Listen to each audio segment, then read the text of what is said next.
Dear students, আজ তোমাদের বোঝানো হবে যে ইম্পারেটিভ সেন্টেন্স। ইম্পারেটিভ সেন্টেন্স কি? ইম্পারেটিভ সেন্টেন্স হচ্ছে যে সেন্টেন্সে কোনো আদেশ, উপদেশ, নির্দেশ, প্রস্তাব, অনুরোধ এই ধরনের অপশন বোঝায়, সেটা হচ্ছে ইম্পারেটিভ সেন্টেন্স। এক কথা বলা যায় যে অনুজ্ঞাসূচক বাক্য। আবার বলছি, যে সেন্টেন্সে আদেশ, উপদেশ, নির্দেশ, নিষেধ, অনুরোধ, প্রস্তাব ইত্যাদি বোঝায়, এটাই হচ্ছে ইম্পারেটিভ সেন্টেন্স। সবসময় যে কোনো একটা থাকতে পারে, সেটাই হচ্ছে ইম্পারেটিভ সেন্টেন্স। তো ইম্পারেটিভ সেন্টেন্সের স্ট্রাকচার বা গঠন প্রণালী কি হতে পারে, বা কি কি দিয়ে শুরু হতে পারে, বা কি কি থাকলে আমরা বলতে পারি যে এটা হচ্ছে ইন্টারেটিভ সেন্টেন্স। তো ডিয়ার স্টুডেন্টস, এবার আমরা মূল আলোচনায় চলে আসি, আর কথা না বাড়ে। তো অবশ্যই যাওয়ার আগে, মূল আলোচনা যাওয়ার আগে তোমাদের একটি কথা না বলি নয়, ভিডিওটি দেখার পরে অবশ্যই ভালো লাগলে তোমরা কমেন্ট, শেয়ার, লাইক, সাবস্ক্রাইব করবে। Okay, thank you. এবার চলে আসি ইম্পারেটিভ সেন্টেন্স। এ নাম্বার, ইট ভেজিটেবল, শাকসবজি খাও। আমরা এখানে দেখতে পাচ্ছি যে ভার্বের বেস ফর্ম প্লাস বাকি অংশ, এভাবে যদি স্ট্রাকচার শুরু হয় সেটা অবশ্যই imperative sentence.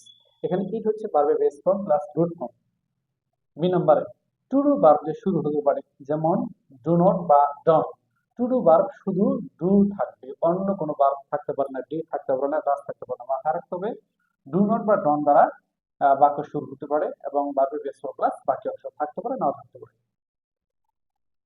C number, please, কমা বা কাইন্ডলি থাকতে পারে, গিভ ইট। ডিয়ার স্টুডেন্ট, একটু মাথা রাখবে যে বাক্যের শুরুতে প্লিজ বা কাইন্ডলি থাকতে পারে। বাক্যের শুরুতে থাকলে অবশ্যই তারপরে একটু কমা হবে, এবং কি যদি প্লিজ বা কাইন্ডলি শেষে থাকে তার আগে একটু কমা হবে। এবার চলে আসি dear student, D number, let's go out. Let's go out, চলো আমরা বাইরে যাই। লেট এর পরে অ্যাপোস্ট্রোফি এস থাকলে সেটা অবশ্যই ইম্পারেটিভ সেন্টেন্স হবে, ভার্বের বেস ফর্ম প্লাস বাকি অংশ। E number, always speak the truth. কোনো সেন্টেন্সের শুরুতে অলওয়েজ যদি থাকে, নাও থাকে, অর্থাৎ কোনো অ্যাডভার্ব যদি থাকে বা নেভার থাকে, সেই ক্ষেত্রে অবশ্যই সেটাও ইম্পারেটিভ সেন্টেন্স হবে, প্লাস ভার্বের বেস ফর্ম প্লাস বাকি অংশ।